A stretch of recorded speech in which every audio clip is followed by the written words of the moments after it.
All right, today we're talking about the problem of personal identity, and this will be the first video of 2 or 3. And this one, we're just going to talk about John Locke's view. Now, what do I mean when I talk about the problem of personal identity? Well, here's the question. You typically probably think that you are the same person that you were 10 years ago. Now, that doesn't mean, when I say that, I don't mean that I think you're exactly the same as you were in every respect. Of course, you've grown physically, you've grown intellectually, you've changed as a person, your character traits and so forth have developed, your beliefs are different, your feelings are different, you're doing different things. But you do probably still think that you are one and the same person in an ultimate sense. You are the one who, stubbed your toe when you were 10 years old. You're the one who broke your arm. You're the one who had that birthday party. You're the one who made an A on the spelling test, or whatever it was. It was you who did those things. It was your accomplishments. You're the one who earned a high school degree, or graduated from 5th grade, or whatever it was. Those experiences, those are yours. They belong to you, the very person that you are now. So here's the question. What is it that makes you one and the same person now, today, as you were back then? More broadly, what makes you one and the same person at time 1 as you are at time 2? And those time 1 and time 2 can be any points in your life that are different. What makes you one person across those different times and through all those changes? Now, the question here is about the numerical identity of a person, not about their qualitative identity. In other words, the question here is not whether you have all the same qualities. The question is whether you are one and the same person, or whether there have been multiple people masquerading under your name and using your identity, using your body in the course of your life. So 2 objects, to clarify this distinction, 2 objects might have all the same qualities. They might be qualitatively identical, out being one and the same thing. So if I were to draw 2 identical red circles on the whiteboard, they might be the same size, same shape, same color, same all that, but yet there's 2 of them. They're not the same circle. So they're qualitatively identical, but not numerically identical. If you had an identical twin, there would still be 2 of you, not 1 of you, even if you were totally identical. So the question here is not about qualitative identity. The question is, what makes you one and the same person numerically at 2 different points in your life? That's the question. We're going to look at 4 answers. The first one of those answers we've already looked at. At the end of our discussion of dualism, we looked at this interesting argument that relied on the concept of personal identity and said, hey, what makes you one and the same person at 2 different times is the fact that you have an immaterial soul that stays the same throughout all your physical changes. That's actually an argument that Thomas Reid is going to make, and we'll look at him forth. We looked at an answer that was given by a physicalist, Peter van Inwagen. And Peter van Inwagen said, no, you don't have an immaterial soul. The reason you're the same person at 2 different times is because you are the same organism, and organisms can switch out their parts and still be the same thing.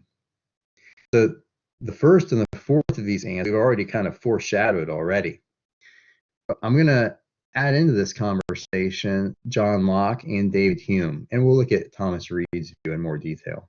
Today we're going to look at John Locke, and Locke says what makes you one and the same person at 2 different times is the fact that you have the same consciousness at both those times, that same consciousness of yourself through those times and changes.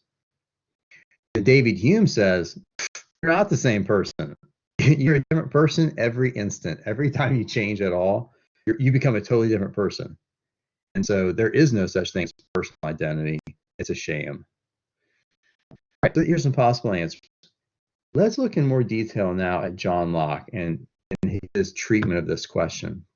Now, in your textbook, you got a selection from a chapter by John Locke. John Locke's most famous, longest book is called An Essay Concerning Human Understanding.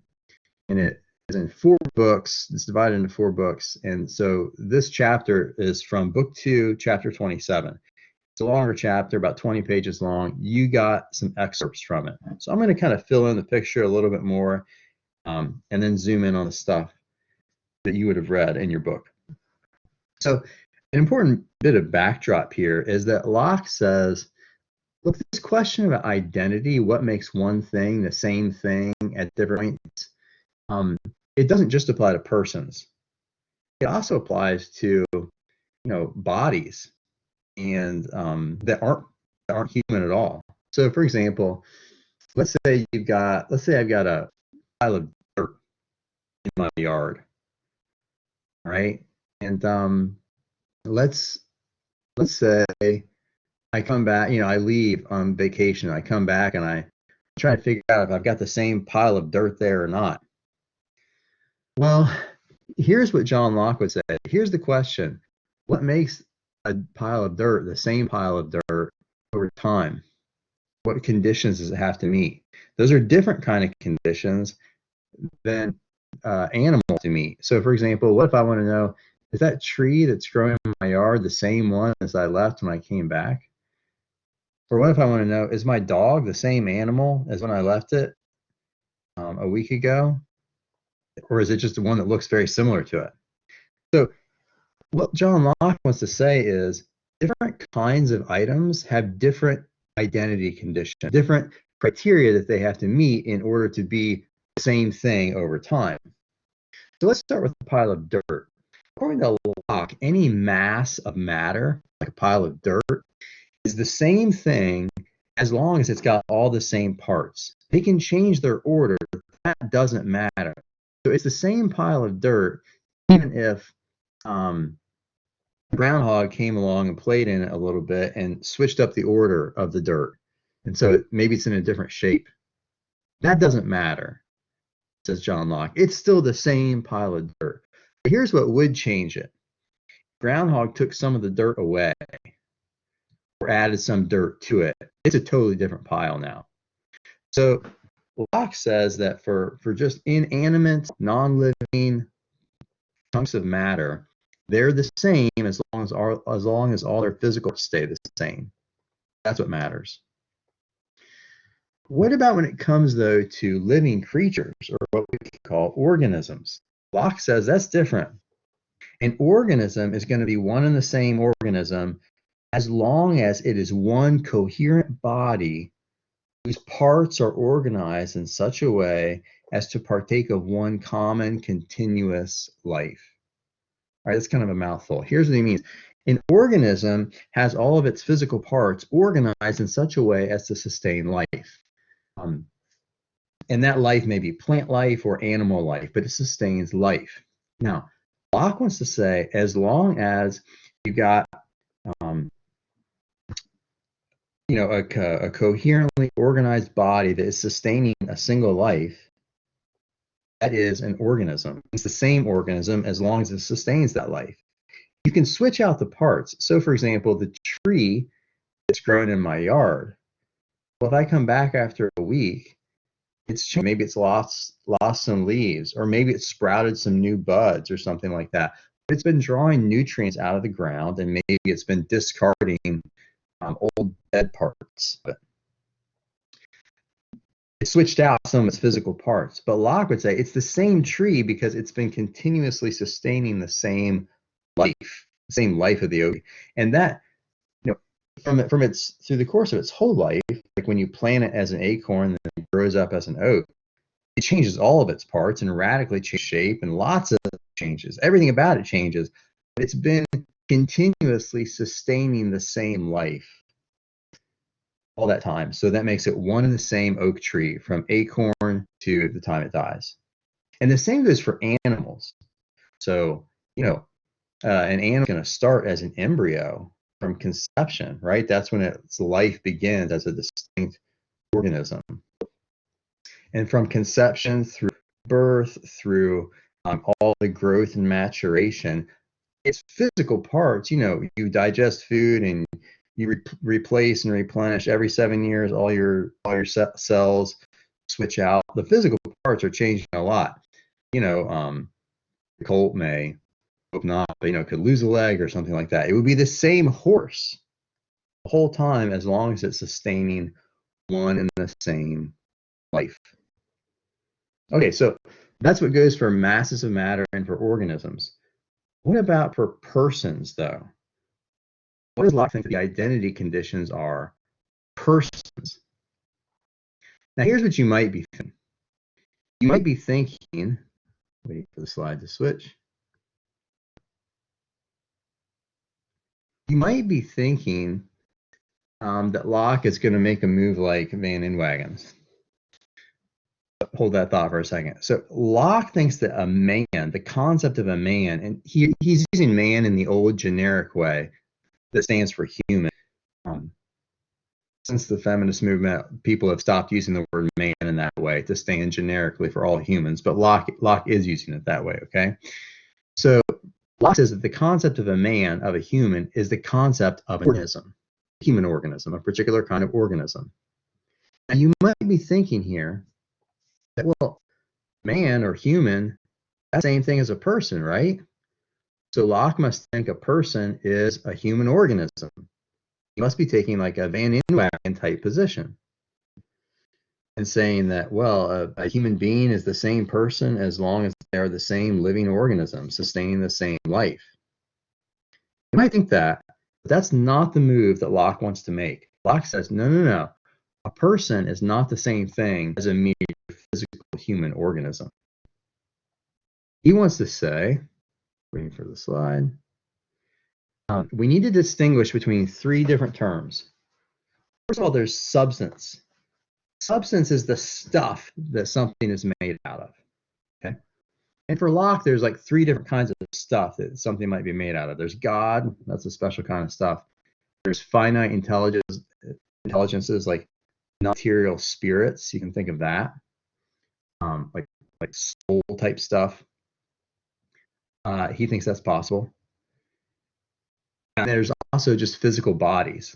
Okay, so those are different kinds of substance, kinds of stuff. Now, a man is a physical human organism. That is, its body, material stuff, organized in a particular way in order to sustain life. But thirdly, there's a person. A person is a self-conscious thinking being. So to be a person is more than just to be a physical human organism that sustains life. He says a person is a thinking and intelligent being, has reason and reflection.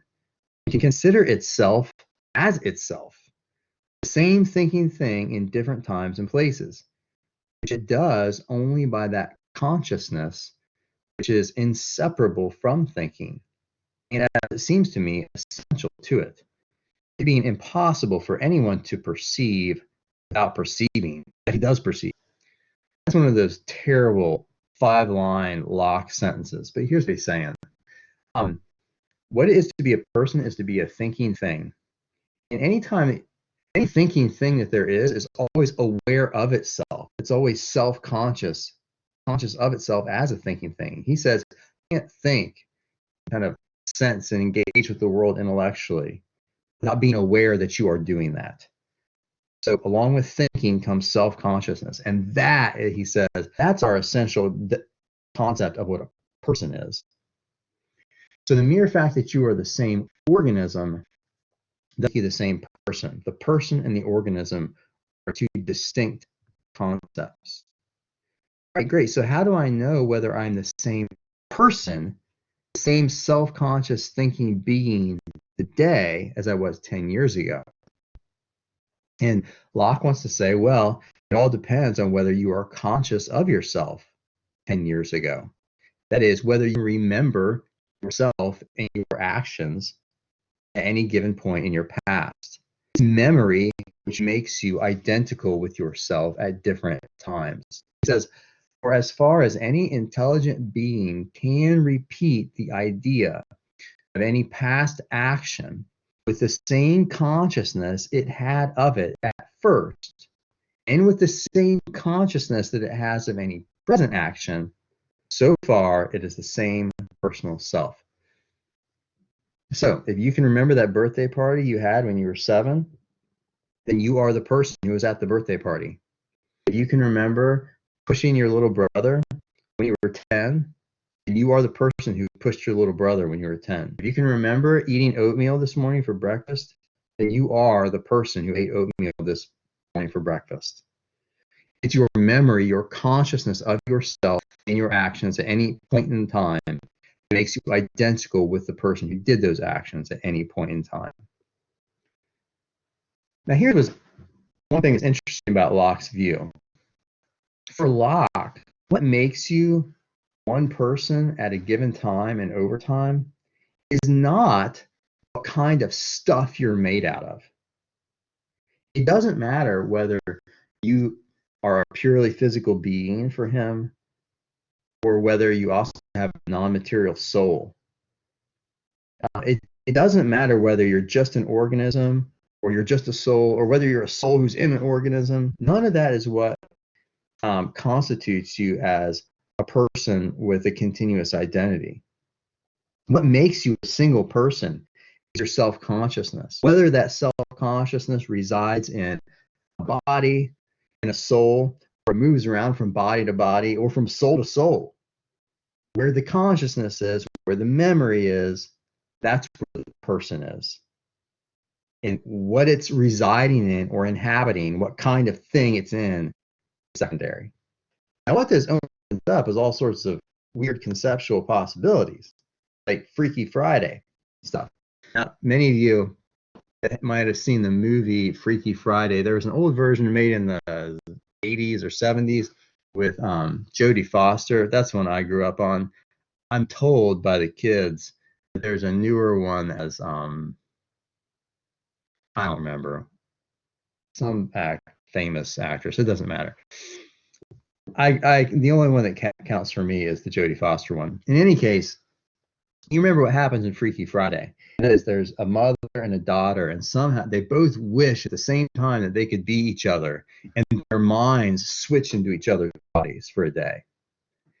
Well, John Locke came up with that idea a long time before the movies came out. And he gives us the example of a prince and a cobbler. That's like a shoemaker.